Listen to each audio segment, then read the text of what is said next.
Mas assim, se eu não permitir, não significa que nada vai acontecer. Significa que essas forças também têm o seu polo contrário, como tudo.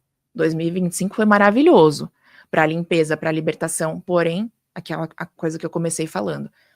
Se eu não permito isso, o que isso me causa? Resistência, estagnação, frustração, muitas vezes depressão, diversos sintomas que vão me fazendo sentir que eu tô fora. Parece que o mundo inteiro tá num ritmo e eu tô em outro, né? Então, se eu permitir que essas forças ajam, vai ser incrível.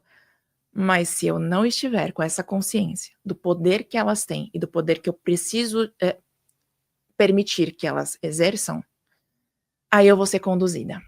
E eu não gosto de pessoas que se deixam ser o tempo inteiro conduzidas, porque elas estão num papel passivo. E ano que vem não vai ser para pessoas passivas, ano que vem vai ser para pessoas com protagonismo de vida. Essas pessoas vão vencer e muito.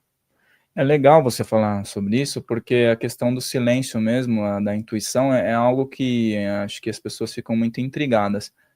Porque se há uma intuição, realmente, ou se há um ataque, uma invasão energética, uma paranoia, como você falou, quando a pessoa está naquela pilha, naquele nervosismo, fica muito mais difícil saber, né? O ego, sei lá, bombando ali em cima. O silêncio permite a pessoa se reorganizar, né? Ter opa, não vou fazer isso agora porque talvez eu esteja meio nervoso, porque talvez eu esteja pilhado. Vamos refletir? Eu acho que é esse sentido que encaixa aí, né? E você falou sobre essa questão aí, vamos já entrar nessa questão das regências, né? Essa questão da marcialidade aí, do combate, né? Muita gente tem falado, não, vai ser um ano punk, vai ser um ano de combate, vai ser um ano de enfrentamento. Mas você também falou que é um ano de aproveitar a abundância, de aproveitar as oportunidades. Então, essas regências e os significados para que as pessoas também, eu vejo, não fiquem tão preocupadas que vai ser um ano tão combativo, tão punk assim, né? Exato, eu acho que vai ser um ano de muita vitalidade, porque o fogo que Marte traz pra gente, na magia, ele é visto como energia criadora. Ele é visto como energia que transforma. Por isso que eu falei, não permitam que os lixos que despejaram comandem as escolhas, comandem as portas que vocês decidem abrir ou não. Queimem tudo isso.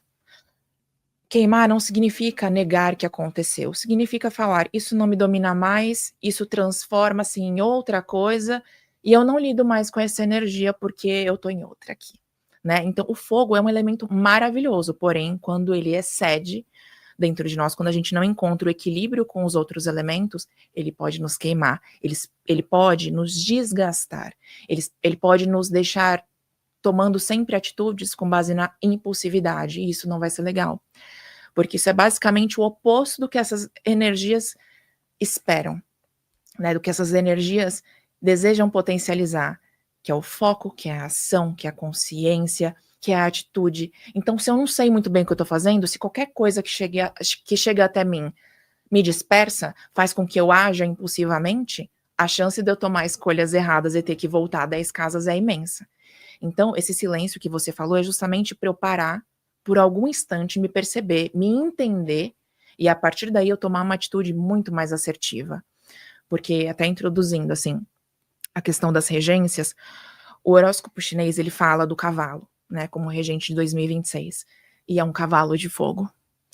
Se a gente parar para analisar no nosso inconsciente um cavalo de fogo correndo, ele é um animal de muita força, de muita grandiosidade, né? Um animal imponente, lindo, belo, intuitivo, tanto que falam muito, né, que o cavalo é um animal que acessa outras dimensões, que ele enxerga tudo, então é um animal extremamente sensível e muito grandioso, muito majestoso.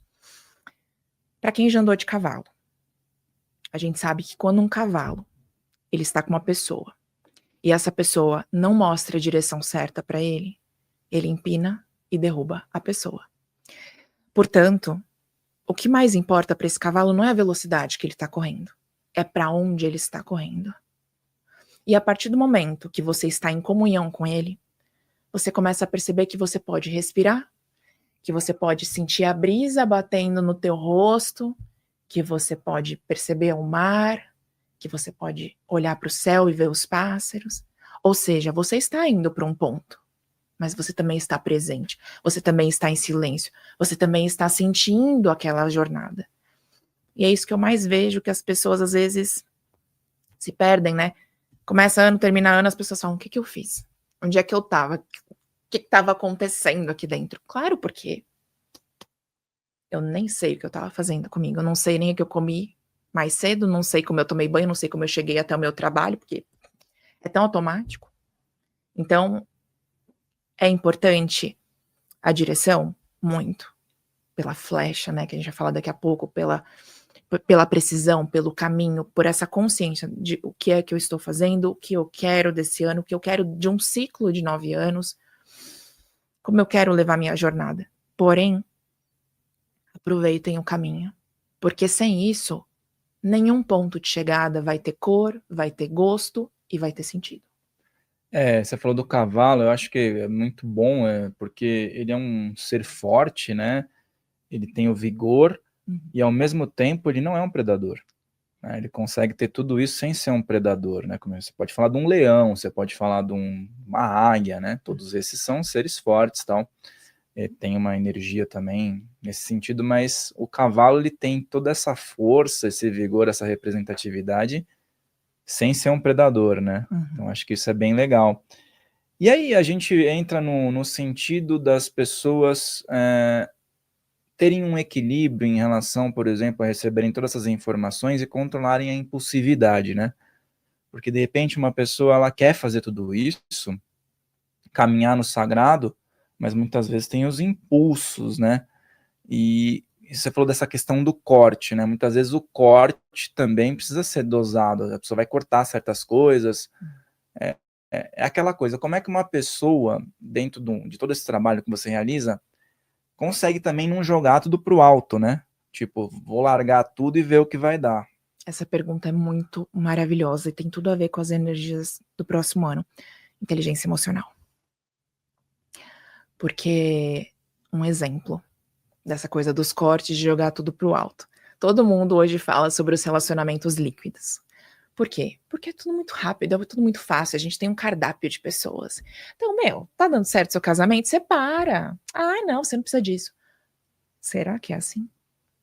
Porque do mesmo tempo que o polo oposto disso, ou seja, uma pessoa muito estagnada, recebendo o tempo inteiro um tratamento horroroso dentro de uma relação e não tem um impulso para sair, também é um polo horrível, né? Um polo que amarra essa pessoa. O oposto disso também é extremamente prejudicial, ou seja, eu não aprendo a lidar com o outro. O outro, no fundo, ele é só um espelho. A gente cresce nas relações. Eu sei que estar solteira, sozinha, é maravilhoso. E não há demérito algum nisso. Inclusive, eu vejo muitas pessoas hoje num caminho de comunhão, assim, com essa solitude, não tendo mais essa necessidade. E eu acho isso incrível. Porém, o outro, ele é um espelho inegável. Às vezes, uma pessoa ela acha que ela tá arrasando quando ela tá sozinha. Quando ela começa a namorar, meu Deus, vem, assim, todas as sensações passadas, gatilhos, sombras, um aspecto de rejeição, uma coisa de abandono, uma coisa de medo de perder, um ciúme, uma possessividade. Por quê? Porque é o outro que tá mostrando. Como é que ela ia ter acesso a isso sozinha? Entende? Ninguém fica sozinho o tempo todo, mesmo que esteja, por exemplo, sozinho num relacionamento entre pessoas, eu digo assim, matrimonial, namoro e tal, mas ninguém consegue, numa sociedade, fazer tudo sozinho, sem ter alguém interagindo para alguma coisa, nem que seja à distância, né? Você pega o seu celular, tem alguém que tá mexendo ali, mas existe uma ilusão, né, que as pessoas fiquem o tempo todo sozinhas, né? Não existe isso. E ano que vem muito menos. Porque vai ser um ano que a gente vai ser muito convidado a se movimentar. E que bom, né, que as pessoas vão se ver desafiadas. Desafiadas não é estarem obrigadas. Você pode continuar lá quietinho, escondidinho, mas não vai ter crescimento. Não vai ter o sucesso que essa pessoa poderia acessar quando ela soltasse ela, sabe? Então, a inteligência emocional, para qualquer situação, ela é extremamente fundamental e necessária para a pessoa respirar, perceber, analisar. Isso muitas vezes pode ser de uma forma rápida, mas o impulso é assim: uma situação bateu, eu já tô agindo muitas vezes com a minha criança interior, né? Não é com a minha adulta, não é com uma pessoa que tem a capacidade de discernimento, de análise, de percepção. Então, essa inteligência vai ditar muito para a gente ter esse equilíbrio, sabe que eu falei dos elementos? É o meu mental. O que representa o mental na magia? O ar. Às vezes a gente consegue aplacar um pouquinho o fogo com ar. Se a gente soprar uma vela, ela apaga. Então, essa parte de impulso, ela é maravilhosa, porém, vamos associar ela com o nosso mental também, com a nossa parte mais analítica.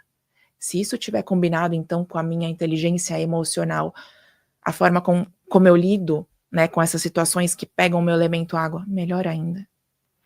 E se eu tiver enraizada dentro de quem eu sou, com a estabilidade que a Terra me oferece, aí nada me pega. E você falou ciclo de 9 anos, né? Acho que o pessoal está perguntando por que ciclo de 9 anos? Pois é, segundo a numerologia, a gente tem aí 9 anos de ciclos que se repetem ao longo da nossa caminhada, e cada ano tem um significado, né?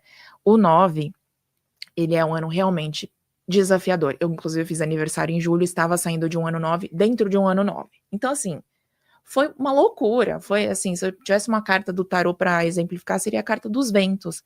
Não parou de ventar no meu ano. E quando eu achei que parou, começou a ventar de novo. Eu tava lá pegando a vassoura para começar a varrer, falar, beleza. Não, começou tudo de novo. Eu falei, meu Deus, eu acho melhor eu soltar mesmo, então, né? Porque se a gente tenta aprender, a gente vai se frustrar, a gente vai ficar com raiva da vida. A gente não permite que as coisas aconteçam e a gente não vê a beleza e os livramentos que esses ventos trazem, que um ano 9 traz. Então, eu acho que o mais importante de cada um deles é a gente pegar as potencialidades. E o ano 1, associado a todas as energias que a gente vai falar hoje, ele é um ano muito, muito propício à realização. É muito propício. E esse ano 1, né, que você está falando, com todas essas informações que a gente teve nessa introdução, ele tem, pelo que eu estou vendo aqui, né, algumas questões que são bem fortes, né, para pessoas se colocarem à frente também de certas iniciativas. Mas mesmo aquelas pessoas, por exemplo, que não são líderes, vamos dizer assim, nem querem ser, essas pessoas muitas vezes confundem o não ser líder com o não ter um protagonismo, vamos dizer assim. Ela quer fazer uma ponta ali vamos colocar numa questão até lúdica, no filme do outro, vamos dizer assim, né? E isso é complicado muitas vezes das pessoas entenderem, né? Que, tá, ela pode fazer uma ponta no filme do outro, mas e o filme dela? Exatamente. E outra, cada um tem um ritmo. Cada protagonista tem a sua característica, sua essência, seu perfume, seu jeito, sua praia, digamos assim. O erro das pessoas é pasteurizar isso. Então, um protagonismo, ele exige que eu... E aí ela tem uma cartilha de tenques, né, interminável, que ela, antes de começar, ela já tá cansada, ela já tá exausta. Então, por isso, muitas pessoas acabam nem tomando iniciativa. Fora o grande medo de errar, né? Porque vai ter uma plateia, uma arquibancada de pessoas apontando o dedo, julgando. Então, não vou me meter lá no meio da arena, não vou. Tudo bem. Então, veja a sua vida passar sem você ter exercido a grandeza que você merecia exercer. E essa é uma escolha só sua. Porém, tenha a consciência tranquila no fim do dia que você fez uma opção, que não foi a vida que te puniu, que não foi ninguém que te pôs num lugar, não, foi você. E eu falo isso, eu sei que às vezes é muito duro, porque eu atendo pessoas com histórias de vida muito complicadas, e eu acredito sim que pessoas prejudiquem pessoas. Eu não falo, não, isso não, claro que acontece. Acontece sim. Mas, infelizmente, nós vivemos num mundo em que a gente precisa, inclusive pela nossa evolução, aprender a lidar com tudo isso. Com gente indo lá, despejando coisa em você, saindo embora, assoviando e fingindo que nada aconteceu. E não pedindo desculpas. Então, com base nisso, O meu protagonismo, ele significa, eu falei isso no último podcast, eu tiro todo mundo de dentro de mim. Aqui dentro, só eu. Isso pra mim é o protagonismo, Rafael. E esse ponto também da pressão, né? Eu vejo que as pessoas estão muito pressionadas. E aí, por exemplo, chega um caso até você, às vezes as pessoas vão se consultar e tal, e elas estão naquela situação da sobrecarga, né? E aí ela precisa interpretar, muitas vezes é um ano de corte, um ano marcial, vamos dizer assim, para que isso não venha também a trazer mais ansiedade para ela, né? Então, às vezes, se alguém pergunta para você, olha, eu quero abundância, eu quero entrar nesse novo ano, eu preciso cortar certas coisas, mas eu tô tão sobrecarregado que eu não sei nem por onde começar, e eu não quero colocar uma nova atribuição nas minhas costas, né? Então, existem algumas práticas, de repente, que a pessoa possa começar a dar um pontapé inicial, sendo que, por exemplo, ela já não deu o primeiro passo num ano que vai chegar, né? Mas o preparo para entrar nesse ano, não levando a sobrecarga que ela já está carregando desse ano aqui, né?